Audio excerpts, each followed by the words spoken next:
পদকর্তা বলছে গোড় আমার একজন আর নয়, দুজন আর নয়, একজন আর নয়, দুজন আর নয়, একজন আর নয়, দুজন আর নয়, দুজন আর নয়। করে মনে একজন আর নয়, দুজন আর নয়। নয়নের আলো একজন আর নয়, দুজন আর নয়। বলি জগৎ জানা নয়নের আলো একজন আর নয়, দুজন আর নয়। নয়নের আলো একজন আর নয়, দুজন আর নয়, জগৎ জয়া নয়নের আলো একজন আর নয়, দুজন আর নয়। এদিকে গোড়ের ভাব দেখে গোড় যখন সুরধুরী গঙ্গার তীরে বিরাজ করছে, বৈষ্ণব পদকর্তা কলম দিচ্ছে। ও যে ভাবের গোড়া, প্রেমের গোড়া, সে যে ভাবের গোলা, প্রেমের গোলা, এই গোলা, প্রেমের গোলা, ভাবের গোড়া, প্রেমের গোড়া, সে ভাবের গোরা, প্রেমের গোরা, প্রজগতির মনোজোড়া, ভাবের গোড়া, প্রেমের গোড়া। সে যে প্রজাপতি মনোহরা, ভাবের গোলা, প্রেমের গোলা।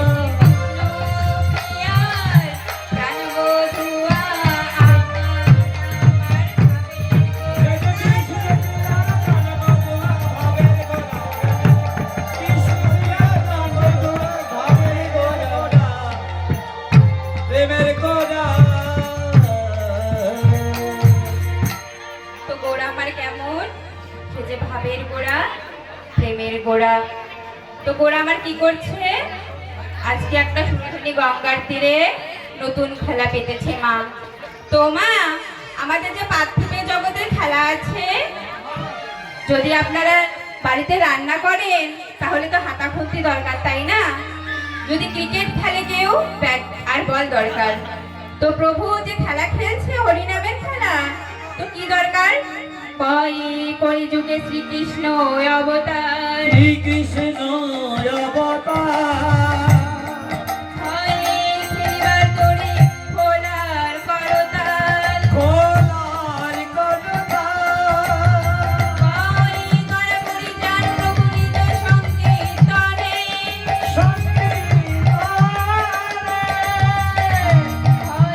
ঘরে ঘরে করিলাম জয় সর্বজনে।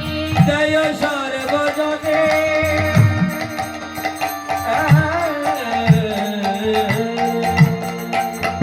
তো প্রভুর খেলতে কি লাগে? খোলার করতাল, তাই বল হই বল। তো মা, ভগবানের কাছে চাইতে হয় না, ওগো দয়াময় তুমি আমাকে শেষের দিনে পার করে দিও, কখনো চাইতে হয় না। তুমি যেমন কর্ম করবে ঠিক তেমনি ফল পাবে, আর শেষের দিনে ভব পারাপার পার হয়ে যাবে। তো একদিন কি হলো? একদিন প্রভু রাম ও মা সীতা কি করছে? এপার হতে ওপারে যাবে। তোমরা কোথায় যাবে প্রভু রাম আর মা সীতা? কেউটি নামক পর্বতে। কিন্তু আমার প্রভু রামচন্দ্রের কাছে কিন্তু কোনো কড়ি ছিল না মা। তাই কি করলো? মাঝিকে গিয়ে বললো, মাঝি ও মাঝি, তুমি কি আমাকে এপার হতে ওপারে পার করে দেবে? তো মাঝি মনে মনে বলছে যে চরণ পাবার জন্য কত সাধু মুনি ঋষি ছুক ছুক চক সাধনা করছে, তবুও চরণ পাচ্ছে না। যে চরণ পাবার জন্য কত ঋষি যুগ যুগ সাধনা করছে, তবুও চরণ পাচ্ছে না। আর প্রভু তুমি আমার নৌকায় উঠবে, আর বলছো আমাকে পার করে দেবে? তো মাঝি সঙ্গে সঙ্গে কি করলো? প্রভু রামচন্দ্র আর মা সীতাকে এপার হতে ওপারে পার করে দিল। নিতাই গৌর হরি বল। তো মা দেখবেন, আমরা যদি বাসে ট্রেনে যাতায়াত করি, যদি বাসের কন্ট্রাক্টর একটু চোখের আড়াল হয়, কি করি মা? ভাড়া কেটে পালিয়ে যাই। তো প্রভু সেটা কিন্তু করেনি, কারণ প্রভু যখন নৌকো থেকে এপার হতে ওপারে পার হলো, তখন আবারও মনে মনে ভাবছে, আমার কাছে তো দেবার মতো কিছু নেই, তাহলে আমি কি দেব? এদিকে মা সীতার বা হাতে ছিল একটি স্বর্ণের আংটি।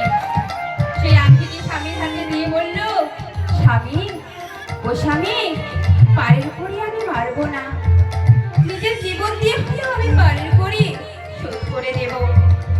তো যেই না স্বামীর হাতে আংটিটা দিল, স্বামী আংটিটা নিয়ে মাঝির হাতে দিয়ে বলল, ও মাঝি, মাঝি, পারের যদি করি পেতেই হয়, তাহলে তুমি আজকে এটাকে করি হিসাবে নাও। মাঝি মনে মনে বলছে, এ সোনা তো আগুনে পড়ে, আগুনে পড়ে না, এ সোনাতে অহংকার আছে, অহংকার আছে, আর তুমি আমায় এ সোনা দিয়ে ভোলাচ্ছ প্রভু। ভোলা যাবে প্রভু, আমি যে সোনা নিতে পারবো না। প্রভু তুমি জানো না এ সোনায় যে অহংকার আছে, আমি এ সোনা নিতে পারবো না। প্রভু, আমিও যেমন এই ছোট্ট নদীর মাঝে, তুমিও তো ভাবো বাড়াবাড়ির মাঝে, তাই আমি তোমার কাছে বড় জোরে বলছি, আজকে তুমি যেমন আমাকে কিছু দিতে পারলে না, যেদিন আমি তোমার পাড়ের ঘাটায় গিয়ে দাঁড়াবো, প্রভু হে, সেদিন যদি আমার কাছে দেবার মতো কিছু না থাকে, প্রভু হে, তাহলে তুমি আমাকে বিনা করিতে পার করে দিও। নিতাই গৌর হরি বল, হরি বল, হরি বল। সেদিন যেন পরে বসে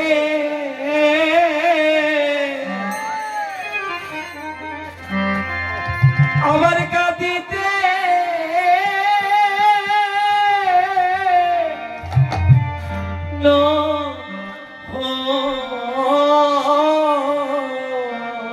সেদিন যেন আমায় পারি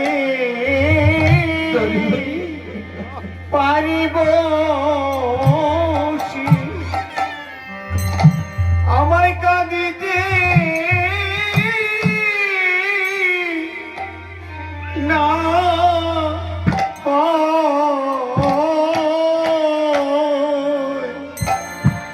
সেদিনই জগনে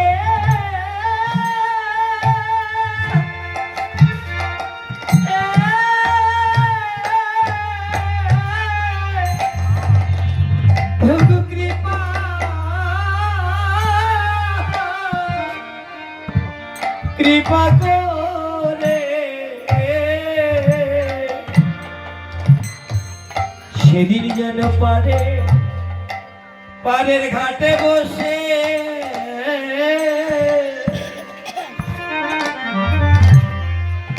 যেন কাঁদিতে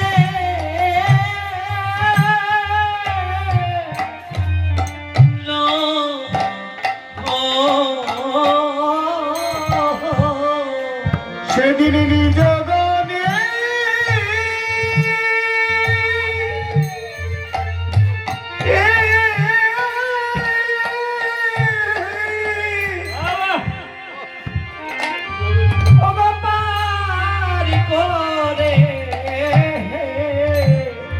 আমার পারে আমার ঘাটে ঘাটে বসে আরে আমায় কাঁদিতে